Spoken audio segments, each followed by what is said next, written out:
हर वर्ष की तरह इस वर्ष भी social justice social reform organisation द्वारा कार्यक्रम का आयोजन किया गया। आयोजनकर्ता IR सिंह द्वारा मुख्य अतिथि लोगों का सम्मान किया गया। गांव अरौंडा, तहसील सिकंदराबाद, बुलंदशहर के अंदर बौद्ध धर्म का प्रचार, तथागत गौतम बुद्ध का धम्म समानता, स्वतंत्रता, भाईचारा एवं विश्व शांति के लिए सर्वोच्च मार्ग बताया। इस मौके पर बहुजन गायिका त्रिशला जी को भगवान गौतम बुद्ध और डॉक्टर अंबेडकर की प्रतिमा दी गई और जो मुख्य अतिथि के रूप में जो आए लोग आगंतुकों को बुद्ध और उनका धम्म पुस्तक देकर उनको सम्मान किया गया।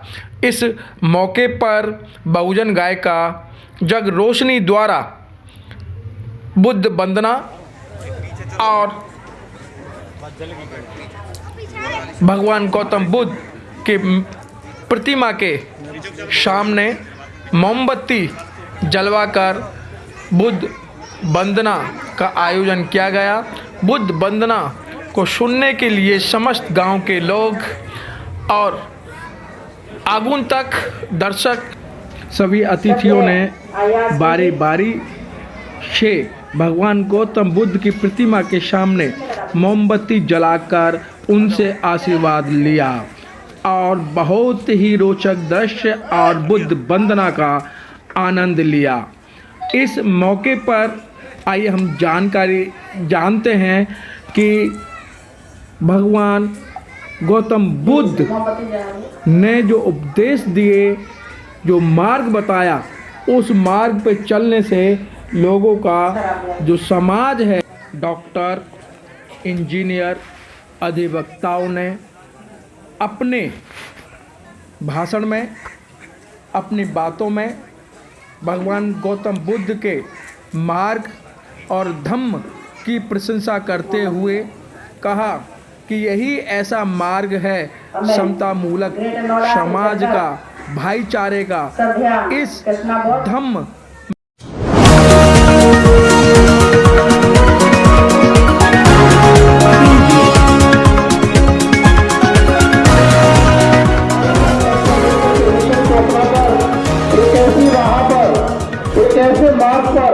एक ऐसे समाज का निर्माण बना कर रहे हैं कि ऐसा समाज जो बेतोड़ है, बेजोड़ है, बेमिसाल है और बेहतरीन है, जो आपके लिए खुशियों को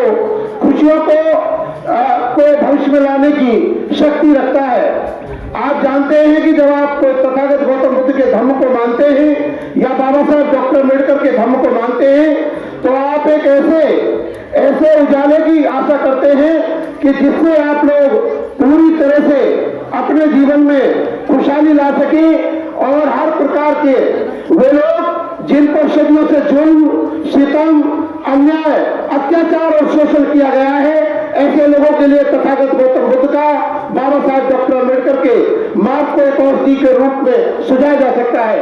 वे लोग जिस प्रकार हिमालय से गिरने वाली धारा को दुनिया की कोई भी ताकत समुद्र में मिलने से नहीं रोक सकती, उसी प्रकार दुनिया की कोई भी ताकत इस बहुजन समाज को, मूल निवासियों को, भगवान बुद्ध के धर्म को नहीं रोक सकती है। और संसार में कोई भी पहाड़ या पर्वत इतना बड़ा नहीं है जो किसी सूर्य के प्रकाश को रोक सके। इसलिए संसार के अंदर बाबा साहब और भगवान बुद्ध का जो धर्म है वो बड़ी मजबूती से और बड़ी तेजी से भारत में फैल रहा है। आपको मैं कहना चाहता हूं कि जब कार्ल मार्क्स की मृत्यु हुई तो उसके साथ में मुश्किल से 14 और 5 व्यक्तियां थे, लेकिन जब बाबा साहब का परिनिर्वाण हुआ तो लगभग 5 से 6 लाख लोग थे। 6 लाख लोग बाबा साहब के मिशन को पूरी दुनिया में न फैला पाए जितना कि कार्ल मार्क्स को पूरे संसार के अंदर एंजल्स और उसके साथियों ने फैला दिया। आप ये समझते हैं कि जब आपको ये पता है कि ये रास्ता ही हमारे लिए सर्वप्रथम सबसे अच्छा है तो हमको इस मार्ग पर चलना चाहिए। ये हमारे पूर्वजों का धर्म है और ये बाबा साहब डॉक्टर अम्बेडकर ने इस बुद्ध धर्म को वैसे ही परखा है जैसे किसी सुनार किसी लोहे को काट कर, पीट कर, रगड़ कर, तपाकर और घिस कर परखता है। तो मैं आपको बताना चाहता हूं ये धर्म हर प्रकार से गंदगी को, गुलामी को और गरीबी को दूर करता है। एक एग्जाम्पल मैं आपको बताऊंगा कि जब हालैंड पर जर्मन ने आक्रमण करा, हिटलर ने आक्रमण करा, तो हालैंड वासियों ने, नीदरलैंड के लोगों ने कहा कि हम मर जाएंगे लेकिन गुलाम नहीं बनेंगे। उन्होंने दीवारों को तोड़ दिया और जर्मन की फौज को अपने साथ समुद्र में डुबा के मार दिया। तो हिटलर ने एक वाक्य अपनी ऑटोबायोग्राफी मीन के अपनी जो उसकी आत्मकथा थी मेरा संघर्ष नाम की पुस्तक में लिखा कि दुनिया में न तो संगीन इतनी खतरनाक होती है, न इसमें बम होता है, जितना मनुष्य का सेल्फ कॉन्फिडेंस होता है, मनोबल होता है। अगर दुनिया का कोई भी मनुष्य जो मरने के लिए एक बार तैयार हो जाए तो दुनिया की कोई भी शक्ति कदापि उसे गुलाम नहीं बना सकती। आप गुलाम बनते हैं क्योंकि दूसरों के बनाए गए सिद्धांत पर आप जीने के लिए तैयार हो जाते हैं। आप गुलाम बनते हैं क्योंकि आपके अंदर सेल्फ कॉन्फिडेंस नहीं है। और मैं आपको बता दूं, जब तक मनुष्य के अंदर दूरदृष्टि नहीं होगी, पक्का इरादा नहीं होगा और अनुशासन नहीं होगा, वह व्यक्ति कभी भी अपने जीवन में कभी भी अपने पैरों पर खड़ा नहीं हो सकता। बाबा साहब डॉक्टर अम्बेडकर ने कहा था कि आकाश की बदलियों से निकलकर कोई फरिश्ता तुम्हें तुम्हारी गुलामी की जंजीरों को तोड़ने के लिए नहीं आएगा। तुम्हें अपना भला खुद करना पड़ेगा, तुम्हें स्वयं आना पड़ेगा। और मैं आपको बता दूं कि जो शहरों के अंदर प्रचार होता है, दिल्ली में हो, नोएडा में हो और गुड़गांव में हो, चाहे फरीदाबाद में हो, चाहे कहीं शहरों में प्रचार होता है, वो सिर्फ इस तरह का प्रचार होता है जैसे पहाड़ों पर बारिश होती है। बारिश होने के बाद में वो जो पानी है वो नीचे जमीन में चला जाता है, लेकिन गांव के अंदर अगर बहुत धर्म फैलेगा, खुशहाली आएगी, लोग इस मार्ग पर चलेंगे और गांव में बहुत बड़ा आकार लेने के लिए जिस प्रकार वृक्ष बड़े होते रहते हैं, उसी प्रकार भगवान बुद्ध का धर्म ये बहुत ही मजबूती और तेजी से भारत में फैल रहा है।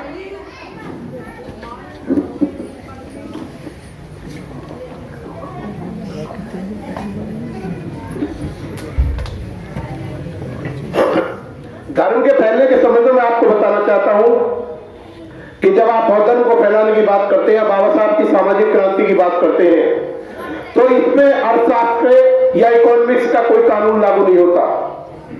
अगर आप ये सोचते हैं कि मैं 100 रुपए का नमक लाकर पूरी साल खा लूंगा और ये मेरा अर्थशास्त्र का नियम है, लेकिन धर्म को, क्योंकि ये धर्म उन लोगों के लिए फैलाया जा रहा है, भगवान बुद्ध का धर्म, बाबा साहब की शिक्षाओं को, कि जिन पर सदियों से जुल्म, सितम, अन्याय और शोषण किया गया है। तो आप ये समझ लें कि ये आपकी बहुत बड़ी संभावना इस धर्म में संसार के उच्च कोटि तक पहुंचने की आपकी बात है, क्योंकि शिक्षा के माध्यम से ही संघर्ष का मार्ग खुलता है और शिक्षा से ही आपके संगठित होने का मार्ग खुलता है। मैं आपको बताता हूं, जो रशियन थिंकर है वो जो है क्रॉपकिन, उन्होंने कहा है कि संसार के अंदर जो संघर्ष है और सहयोग है, उन्होंने एक थीसिस लिखा है, जे कॉपरेशन एंड स्ट्रगल, संघर्ष और सहयोग। कोई भी संसार के अंदर कोई भी संघर्ष बिना सहयोग के संभव होना नहीं है। अगर किसी नेता को आप एक वोट ना दो तो उसका कोई भी सब संघर्ष उसका बेकार है। इसलिए संघर्ष जभी तक है जब तक आप उसको सहयोग करते हो। जो ग्रामीण एरिया का मामला है, ग्रामीण एरिया के समीकरण भारत में दूसरे हैं। यहाँ पर लोगों के विद्वान की जरूरत है।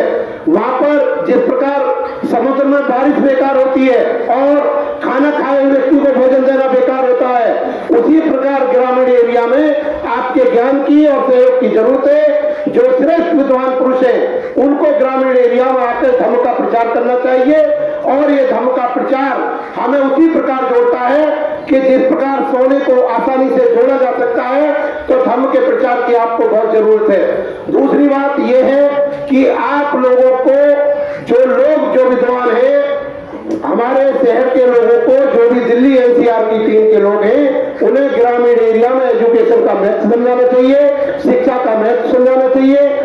जब हम कहते हैं बुद्धं शरणं गच्छामि, जब हम कहते हैं धम्मं शरणं गच्छामि, जब हम कहते हैं संघं शरणं गच्छामि, तो आम भाषा में बाबा साहब ने इसको जो एजुकेट कहा है, बुद्धं शरणं गच्छामि का अर्थ ये एजुकेटेड है, बुद्ध से मतलब शिक्षित होने का है, क्योंकि पाली भाषा 2500 साल पुरानी है और पाली गांव को कहते हैं बुद्ध की भाषा में।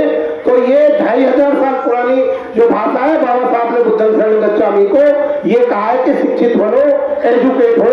इस बात को कहा जब वो धम्म की बात करते हैं, संघर्ष की बात करते हैं, जब वो संगठन की बात करते हैं, संगठित होने की, ऑर्गेनाइज होने की, तो संघं शरणं गच्छामि का ही आधुनिक रूप है।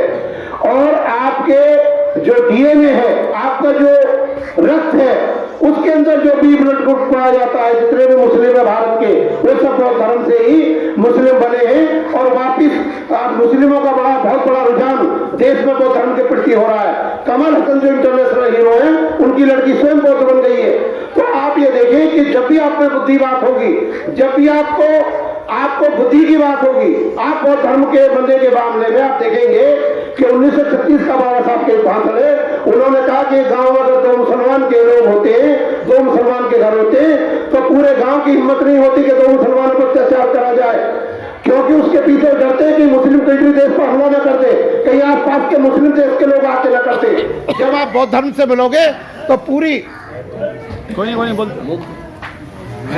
तो पूरी जो है पूरी आप देखेंगे, पूरी तरह से आप लोग पूरी तरह से पूरे इंटरनेशनल रूप से जुड़ेंगे। और बुद्ध का मैं आपको बता दूं कि दिनों में भी एक बुद्ध का नाम है, जैसे कि मंगल बुद्ध इस तरह का दिन का नाम है। और आकाश की ग्रह में भी ग्रह बुद्ध नाम की एक सैटेलाइट है, एक ग्रह है। तो बुद्ध का जो धम्म है, बुद्ध की जो ताकत है, वो आपको इंटरनेशनल लेवल का आदमी बनाती है, आपको छोटा मोटा आदमी नहीं बनाती। जब आप बुद्ध की बात करते हो, बाबा साहब डॉक्टर अम्बेडकर की बात करते हो, तो पूरे देश के लोग आपके साथ में जुड़े हैं, आपकी हर मदद करने के लिए तैयार है। लेकिन मैं आपको बाबा साहब की एक बात बता दूं, बाबा साहब डॉक्टर अम्बेडकर कहते थे कि जब कोई गरुड़ आकाश में उड़ता है तो हवा के रुख की परवाह नहीं करता। जब आप समाज के लिए काम करते हो, जब आप देश के लिए काम करते हो, आप देशभक्ति के लिए काम करते हो, किसी व्यक्ति के कल्याण की बात करते हो, तो मैं आपको कहता हूँ पूरा अस्तित्व, पूरी जमीन आपका मदद करती है। तो आपको लड़ना है। और मैं आपको बता दूं कि इस सामाजिक संगठन के जो लोग हैं, उनको शेर से ज़्यादा बहादुर और लोमड़ी से ज़्यादा चतुर होना चाहिए, क्योंकि जिस प्रकार शेर अपने रास्ते में लगे हुए जाल को नहीं देख सकता, लोमड़ी लगे हुए फंदे को नहीं देख पाती, और वो अपनी सुरक्षा भेड़ियों से नहीं कर पाती। तो समाज का सर्वप्रथम काम है। और जो जुल्म हो रहे हैं आज भारत के अंदर, जुल्म शुल्क कास्टों पर वैसे ही दिखाई नहीं देता जैसे कि मछली पानी पीती हुई नजर नहीं आती। आप ये देख लें कि आकाश के टुकड़े, अगर मांस के टुकड़े को आकाश में फेंका जाता है तो आकाश में रहने वाले जीव खा जाते हैं। अगर मांस के टुकड़े को जमीन पर फेंका जाता है तो जमीन पर रहने वाले जीव खा जाते हैं। अगर मांस के टुकड़े को पानी में फेंका जाता है तो पानी में रहने वाले जीव उसको खा जाते हैं। इस देश का शुल्कास कहीं भी जल में, नभ में, थल में जा रहा है, उसका हर जगह शोषण हो रहा है। लेकिन मैं आपको बताना चाहता हूं, जिस प्रकार बांस के एक झुंड में से बांस को काटना आसान नहीं होता, अगर आप लोग संगठित रहोगे तो कोई भी आपको हानि पहुंचाना आसान नहीं होगा। आप ये देखते हैं कि देश की आप उस व्यवस्था के खिलाफ लड़ रहे हैं। सांप के दांत में जहर होता है, बिच्छू की पूंछ में होता है, मक्खी के सिर में होता है, लेकिन दुष्ट पुरुष के संपूर्ण शरीर में जहर होता है। इसलिए मैं आपको कहना चाहता हूं कि आप ये बात देखें, कि आप ये बात बहुत अच्छी तरह देखें। आज एक टाइम था जब 40 गांव के लोग, हमारे 40 गांव के लोग आपस में कहते थे कि हमारी पंचायत हम खाने पीने में एक है। आज वो जमाना चला गया। आज चमत्कार को नमस्कार होता है, उगते हुए सूर्य को नमस्कार किया जाता है। आज ऐसे समाज का आप निर्माण करें। आप अपनी शादी यहाँ कोर्ट से करें, कोई पैसे का दुरुपयोग ना करें, मृत्यु भोज को खत्म करें। अरे अगर आपके अंदर दिल है, अगर आपके अंदर कोई भी थोड़ी भी हिम्मत है, तो आप अपनी शादियों में आप इस तरह के प्रोग्राम अपने गांव में ऑर्गेनाइज करिए। हमसे जो मदद होगी हम किताब से, फोटोओं से, बोलने से आपकी मदद करेंगे। दूसरी सबसे महत्वपूर्ण बात आप लोगों के लिए है, जब आप 10 लाख की 20 लाख की गाड़ियां शादी में दे रहे हो, तो आप एक 10-15 किलो की मूर्तियां बाबा साहब की और भगवान बुद्ध की अपने लड़के लड़कियों की शादी में दो, ताकि कहीं पूजा पाठ हो, कहीं वंदना हो, वहां पर ऐसे छोटे आकार की मूर्तियों को दिया जा सके।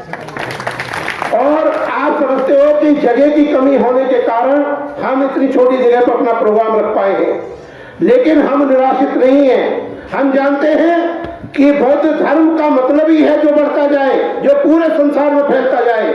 और मैं आपको बताना चाहता हूं कि जब एक विद्वान हमारे यहाँ के जो रामेश्वरम तीर्थ जापान में गए, तो जापान में उन्होंने देखा एक पेड़ की आयु कम से कम 300-400 साल है, लेकिन उसकी ऊंचाई 3 फुट से ज्यादा नहीं है, 4 फुट से ज्यादा नहीं है। तो स्वामी तीर्थ ने, राम तीर्थ ने पूछा कि पेड़ की उम्र तो 400 साल है, लेकिन इसकी ऊंचाई 4 फुट से ज्यादा क्यों नहीं है?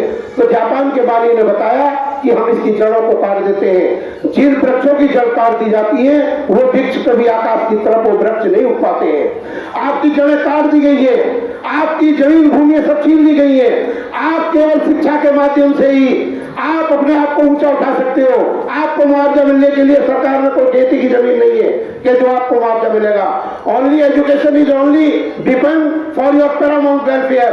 केवल शिक्षा ही एक ऐसा माध्यम है जिससे आप अपने चतुर्मुखी विकास कर सकते हो। और दूसरी बात मैं आपको ये बताना चाहता हूं कि रूस के वैज्ञानिक ने एक बहुत बड़ा एक्सपेरिमेंट करा। उबलते हुए पानी में एक मेढक को रखा, तो मेढक उसी पानी में उबल के मर गया, बाहर न निकला। जब उबलते हुए पानी में एक मेढक को रखा, तो मेढक एकदम उछल के दूसरी तरफ जाके पड़ा। तो रूस के वैज्ञानिक इस निष्कर्ष पर पहुंचे कि अगर कोई आदमी, जैसे उसने गर्म पानी में मेढक को रखा, मेढक उछल के एक तरफ गया, तो रशियन साइकोलॉजिस्ट वैज्ञानिक इस निष्कर्ष पर पहुंचे कि अगर कोई आदमी गुलामी के खिलाफ बगावत करेगा, तो गुलामी ना उसके बच्चों में आएगी ना उसमें आएगी। दूसरे एक्सपेरिमेंट में उन्होंने ठंडे पानी में धीरे धीरे मेढक को गर्म करा और मेढक उसी में उबल कर मर गया।